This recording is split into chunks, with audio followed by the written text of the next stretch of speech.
Assalamualaikum warahmatullahi wabarakatuh. Sahabat yang dirahmati Allah, semoga sahabat selalu dalam keadaan sehat walafiat, diberikan rezeki melimpah, serta diberikan umur panjang dalam keberkahan Allah. Berbicara tentang azab, kita tak bisa membayangkan peristiwa-peristiwa dahulu di mana sebuah kaum dihancurkan dengan begitu mengerikan akibat dosa-dosa mereka yang telah melampaui batas. Salah satu azab yang tercatat dalam Al-Quran adalah azab yang menimpa kaum Nabi Lut. Azab ini salah satu azab paling berat yang pernah ditimpakan kepada manusia. Umat Nabi Lut hidup sejaman dengan Nabi Ibrahim alaihi salam, dan Nabi Lut adalah keponakan Nabi Ibrahim.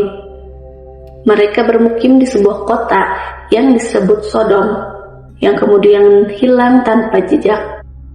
Kota ini menjadi misteri dan hanya menjadi legenda dari mulut ke mulut manusia. Namun Allah membenarkan kisah ini dan menjadikannya bagian dari Al-Quran sebagai pelajaran bagi umat manusia. Kisah ini dimulai dari kaum yang memiliki kelainan seksual. Mereka menyukai sesama jenis. Laki-laki suka dengan laki-laki dan perempuan suka dengan perempuan. Mereka menikah dengan lawan jenis dan memiliki anak. Namun, hal tersebut hanya dijadikan tradisi untuk melanjutkan keturunan. Sedangkan kebutuhan seksual dan cinta mereka disalurkan kepada sesama jenis. Bahkan jika seorang laki-laki memiliki anak laki-laki yang tampan, anak tersebut bisa diperebutkan hingga sang ayah sendiri menjadi pelaku homoseksual terhadap anaknya. Lebih parahnya lagi, mereka saling membunuh demi memperebutkan laki-laki yang dianggap tampan. Awalnya, sebelum kaum Sodom mengalami kelainan seksual seperti itu, mereka adalah kaum yang normal. Namun, dimulai dengan candaan. Mereka bercanda dengan satu sama lain dan mengatakan, bagaimana kalau seandainya kita lampiaskan kebutuhan biologis kita kepada sesama laki-laki. Bermula dari candaan tersebut hingga perilaku menyimpang tersebut menyebar dari satu orang ke orang yang lain. Kelainan ini menyebar dan menjadi penyakit dalam masyarakat tersebut. Hanya keluarga Nabi Lut saja yang masih menjalani kehidupan normal. Nabi Lut setiap harinya memperingatkan penduduk Sodom agar kembali kepada fitrah manusia, di mana mereka diberikan pasangan dari lawan jenis untuk menyalurkan nafsu dan cinta. Namun, penduduk Sodom menolak ajaran Nabi Lut dan justru semakin nyaman dengan keadaan mereka. Saat itu, mereka enggan menggunakan akal sehat agar kembali menjadi manusia normal serta menyembah Tuhan yang sebenarnya. Kaum Sodom justru semakin teguh dengan kehidupan yang menyimpang. Mereka merasa nyaman menjadi orang-orang yang sesat dan bahkan mengajak orang lain ikut menjadi sesat. Peringatan Nabi Lut tidak mendapatkan tanggapan positif dari mereka, dan mereka menyatakan bahwa Nabi Lut dan keluarganya harus diusir dari kota. Kaum muslimin dari semua golongan dan mazhab telah bersepakat bahwa praktik homoseksual termasuk dosa besar. Orang yang menganggap remeh dosa ini bahkan menyebarkannya dianggap sebagai perusak di muka bumi. Hukumannya sangat berat, terutama bagi mereka yang memfasilitasi atau menjadi penggerak dalam penyebaran perilaku ini. Allah Subhanahu wa Ta'ala berfirman dalam surat Asy-Syu'ara ayat 165 sampai 166. Apakah kalian mendatangi laki-laki di antara manusia dan kalian tinggalkan istri-istri yang telah diciptakan oleh Tuhan kalian untuk kalian? Sungguh, kalian adalah kaum yang melampaui batas. Kaum Sodom menjadi saksi dari kekuasaan dan azab Allah yang luar biasa. Perilaku mereka yang menyimpang dan menolak petunjuk Nabi Lut menyebabkan mereka mendapat azab yang dahsyat. Allah mengirim azab yang belum pernah terjadi sebelum ataupun sesudahnya, sebagai peringatan bagi seluruh umat manusia. Allah membalikkan negeri mereka setelah Nabi Lut alaihissalam berkali-kali memberikan peringatan, tetapi mereka tetap tidak mau bertobat. Allah mengangkat negeri mereka ke langit, lalu membalikkannya dan menghujani mereka dengan batu-batu dari api neraka. Ketika azab Allah tiba, keadaan kaum Sodom berubah drastis.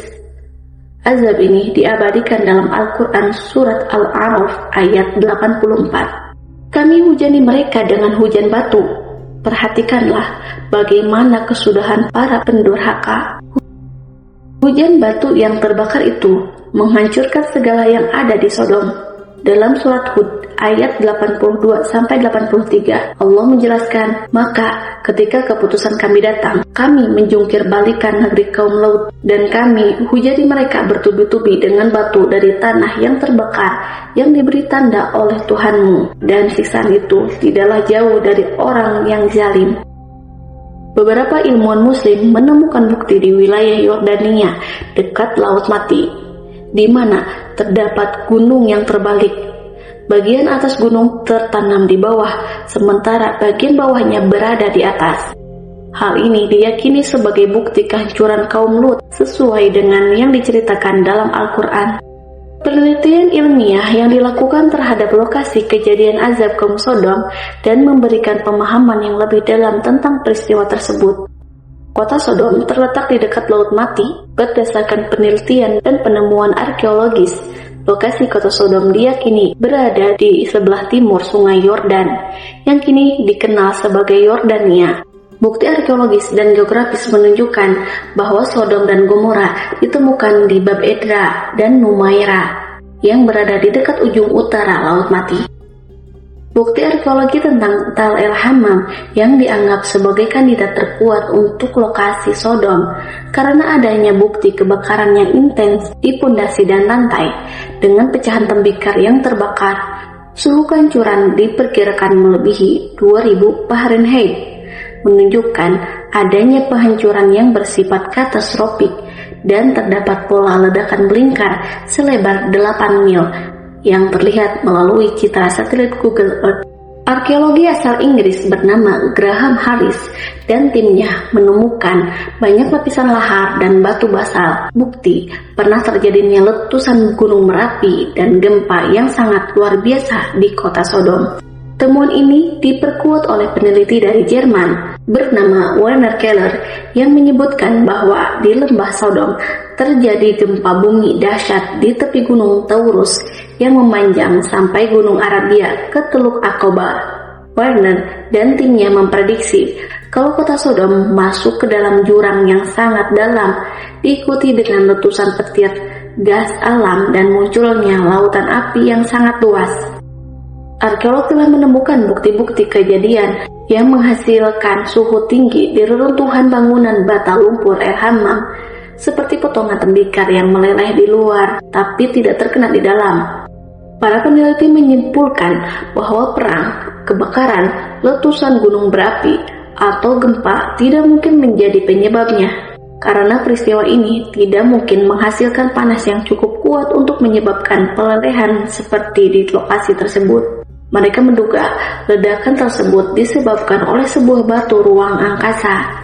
Namun, para peneliti tidak berhasil menemukan kawah di situs tersebut. Mereka berpendapat kerusakan tersebut ada hubungannya dengan ledakan udara yang terjadi saat meteor atau komet melintasi atmosfer dengan kecepatan tinggi. Menurut Christopher Armour, ledakan ini diperkirakan terjadi sekitar 4 km di atas kota dan memiliki kekuatan 1000 kali lebih besar dari bom atom Hiroshima. Suhu udara naik dengan cepat di atas 2000 derajat Celcius. Moore menjelaskan, pakaian dan kayu langsung terbakar, pedang, tombak, bata lumpur, dan tembikar mulai meleleh. Hampir seketika seluruh kota terbakar. Beberapa detik setelah ledakan, gelombang kejut melanda kota dengan kecepatan sekitar 1190 km per jam, lebih cepat dari tornado terburuk yang pernah tercatat. Bangunan-bangunan kota itu hanya tinggal menjadi pondasi dan puing-puing.